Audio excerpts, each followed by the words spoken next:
Dinas Kesehatan Sumsel menyatakan belum menerima vaksin mandiri atau berbayar dari Kementerian Kesehatan. Saat ini vaksin mandiri baru dilakukan di Pulau Jawa, seperti DKI Jakarta dan Bandung, Jawa Barat. Dinkes Sumsel belum bisa memastikan terkait vaksin mandiri karena ditetapkan langsung dari pusat terkait mekanisme dan jumlahnya. Di Sumsel baru dilakukan vaksinasi gotong royong dengan sasaran perusahaan atau lembaga swasta. Dalam pelaksanaannya, Dinkes Sumsel memberikan penilaian terkait rujukan Vaskes sebagai tempat vaksinasi.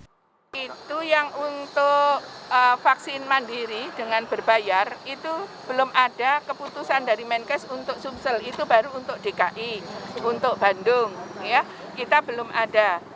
Yang ada baru VGR, vaksin gotong royong yang untuk perusahaan. Sedangkan yang untuk mandiri individu itu dilakukan oleh lab-lab Kimia Farma ya.